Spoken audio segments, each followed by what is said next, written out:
está llamado a ser uno de los debates políticos, sociales y económicos más importantes del siglo. Durante décadas, el debate social predominante fue la lucha contra la pobreza, la lucha contra la injusticia que suponía que millones y millones de personas no tuvieran ni siquiera cubiertas sus necesidades más básicas, como la comida. By 1990, no Australian child will be living in poverty. Sin embargo, desde hace unos años, ese debate ha dado paso a otra cuestión que cada día tiene más protagonismo: la creciente desigualdad. Según denuncian políticos, fundaciones, ONGs y todo tipo de plataformas a lo largo y ancho del mundo, en nuestro planeta, los ricos son cada vez más ricos y los pobres cada vez más pobres. Almost all of the wealth and much of the income is going to the top 1%. Según este discurso, cuya influencia se ha disparado en los últimos años, la creciente desigualdad está socavando la igualdad de oportunidades, el bienestar y la prosperidad general. De hecho, según apuntan, si no tomamos medidas urgentes, políticas de redistribución de la riqueza, corremos el riesgo de que nuestras sociedades se conviertan en algo así como señoríos feudales controlados por una pequeña oligarquía que acaparará la inmensa mayor parte de la riqueza mundial. Pero, ¿qué hay de verdad en todo esto? ¿Es acaso cierto que una oligarquía de multimillonarios se está apoderando del mundo? ¿Cómo amenaza la desigualdad nuestras sociedades, nuestros modelos de vida? ¿Realmente tenemos que preocuparnos? Para contestar a todas estas preguntas tenemos hoy con nosotros a Juan Ramón Rayo, director del Instituto Juan de Mariana. Atentos.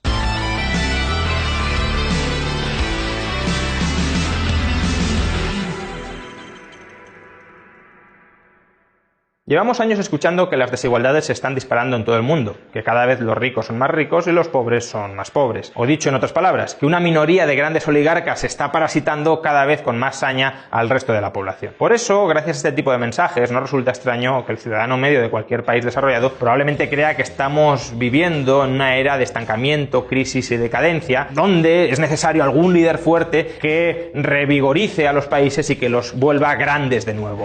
I am your voice. Una época dorada de la pobreza y de la desigualdad. Sin embargo, esperad un momento, porque esto no es del todo cierto. De hecho, es rotundamente falso.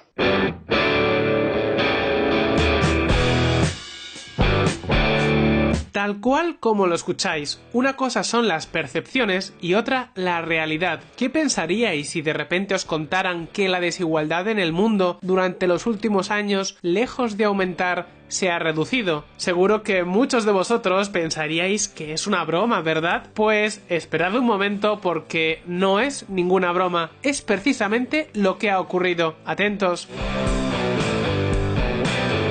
De acuerdo con un reciente informe elaborado por el mismísimo Thomas Piketty, el porcentaje del PIB mundial en manos del 1% más rico descendió del 22% en el año 2007 al 20,6% en el año 2016, su nivel más bajo desde 1997. Es decir, la desigualdad mundial de la renta se ubicó en 2016 en su nivel más bajo en las últimas 2 décadas. La desigualdad mundial, por tanto, no se está incrementando, al contrario, se está reduciendo. En gran medida, se está logrando este maravilloso resultado gracias a que las sociedades históricamente pobres, como por ejemplo la China o la India, se están desarrollando a pasos agigantados. Y sí, es verdad, en nuestro mundo los ricos son cada vez más ricos, pero los pobres también son cada vez más ricos. Sin embargo, aquí no terminan ni muchísimo menos todos los mitos que se suelen escribir cuando se habla de desigualdad.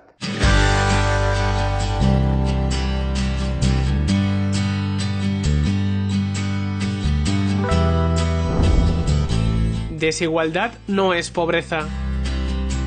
A medida que el debate social ha ido cambiando, en el imaginario colectivo los conceptos de pobreza y desigualdad han terminado por fusionarse. Si hay pobres es porque somos desiguales, y si la desigualdad aumenta es porque está aumentando la pobreza. Sin embargo, desigualdad y pobreza no son lo mismo. Veréis, explico. La economía de mercado ha sido capaz en los últimos 200 años de incrementar las rentas de todos los ciudadanos. Según las estadísticas de Angus Maddison, en términos reales, es decir, teniendo en cuenta la inflación y por tanto calculando o aproximando el poder adquisitivo real de los ciudadanos, hemos pasado de una renta per cápita mundial de $1.130 anuales en 1820 a una de 12.400 en 2010. Todo ello mientras la población global aumentaba desde alrededor de 1.000 millones de personas a más de 7.000.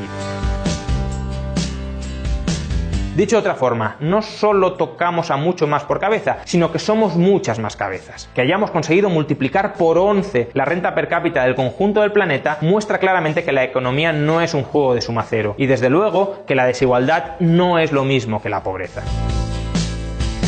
Durante estos 200 años, algunos países, es verdad, han crecido mucho más que otros, de tal forma que hoy son mucho más ricos. Sin embargo, el resultado global es que hoy nuestro mundo es, con carácter general, muchísimo más rico de lo que lo era hace 200 años. Con independencia de si ha crecido o no la desigualdad, lo que sí se ha reducido con muchísima fuerza, como luego veremos, es la pobreza.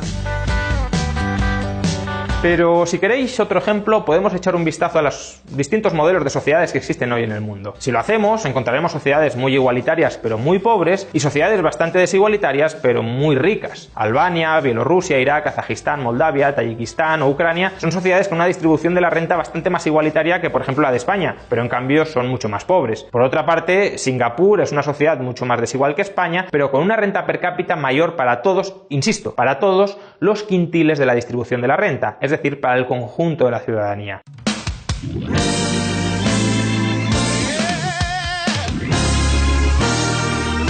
En Singapur, los más pobres tienen más renta per cápita que los más pobres de España, a pesar de que las diferencias entre los pobres de Singapur y los ricos de Singapur sean mayores que entre los pobres de España y los ricos de España.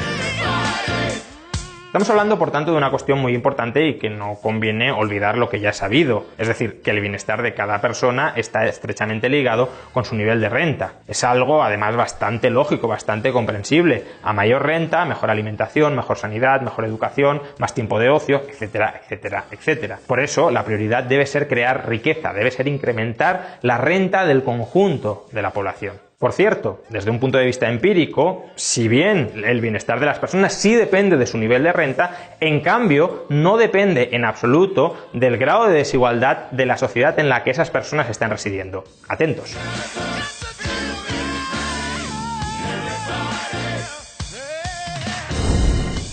¿Igualdad y felicidad? En principio, cabría pensar que la desigualdad necesariamente ha de tener un impacto negativo sobre el bienestar de las personas, especialmente sobre aquellas con un menor nivel de renta. Y no porque, como hemos visto, la desigualdad implique pobreza, ya hemos visto que puede ser así o no, sino porque incluso aquellas personas que tienen cubiertas todas sus necesidades vitales pueden sentirse frustradas si son relativamente más pobres que otras. Eso es lo que se conoce como ansiedad por el Estado.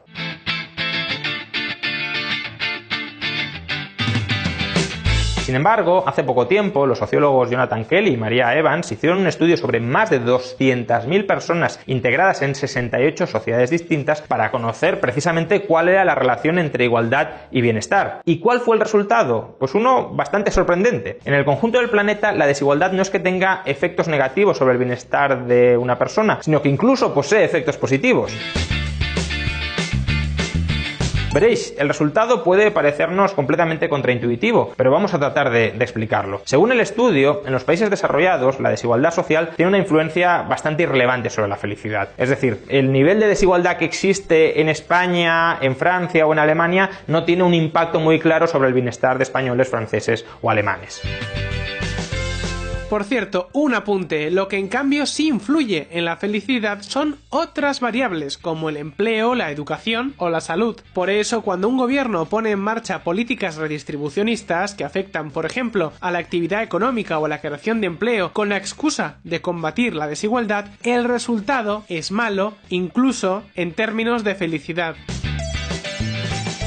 Y mientras en los países desarrollados la desigualdad resulta bastante irrelevante para el bienestar, no ocurre lo mismo en los países en vías de desarrollo.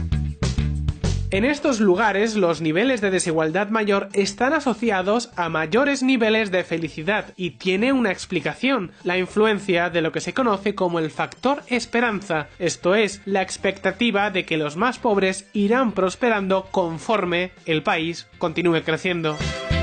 Eso sí, siempre y cuando la sociedad no perciba que el origen de esas desigualdades es injusto, que los ricos son ricos por estar parasitando a los pobres o que constituyen un estamento social inalcanzable, una casta, una oligarquía cerrada a la cual no van a poder nunca acceder.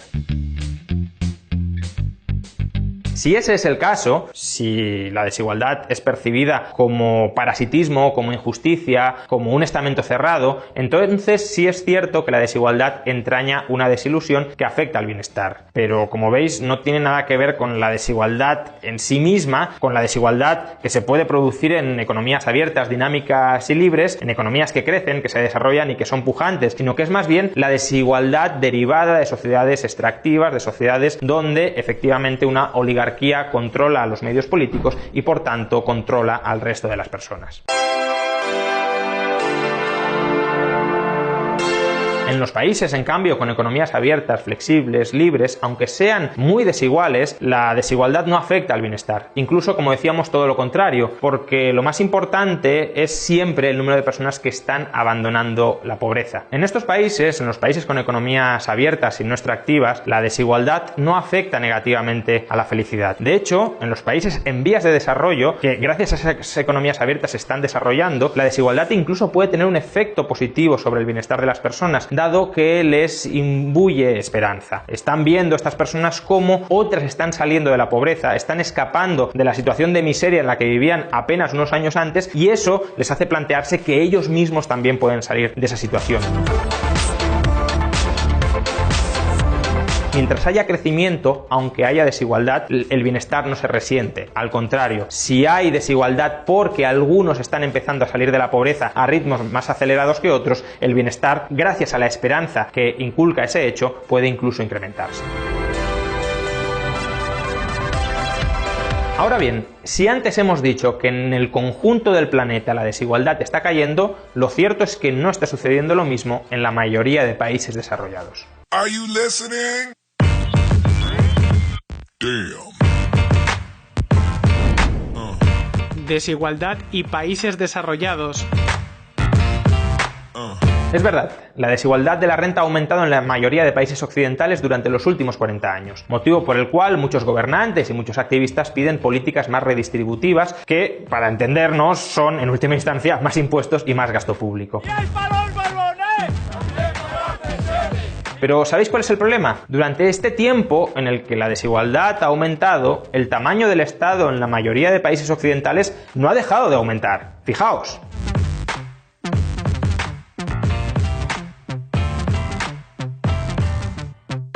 Y el llamado gasto social tampoco ha dejado de aumentar. Veámoslo.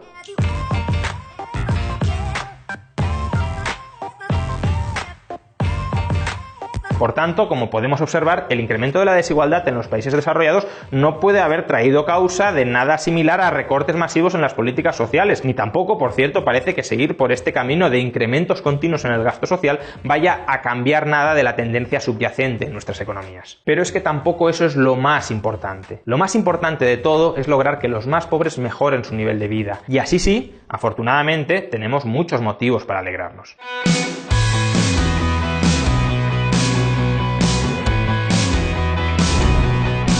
Motivos para celebrar.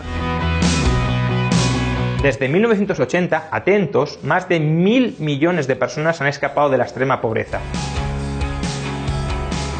Una condición que ha pasado de sufrir, de experimentar el 44% de la población mundial hace apenas 40 años a solo el 9,5% de la población actual. Al mismo tiempo, en las últimas 6 décadas, el porcentaje de la población mundial que sufre desnutrición ha caído desde el 50% al 10%. El porcentaje de la población mundial con acceso a agua potable ha pasado del 50% al 90%. La esperanza de vida se ha incrementado en 20 años y lo ha hecho además en todos los continentes.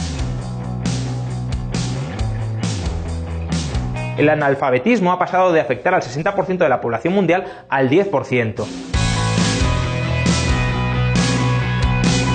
Es verdad, Aún hay muchísimo por hacer, pero no debemos olvidar que la prioridad absoluta debe ser la de reducir la pobreza. Y los datos a este respecto son muy claros. La globalización, la libertad de las personas, de los capitales, de las mercancías, el capitalismo en definitiva, es la mejor manera de lograr ese propósito, es decir, el propósito de acabar con la pobreza en todo el planeta. By 1990, no Australian child will be living in poverty. Almost all of the wealth and much of the income is going to the top 1%.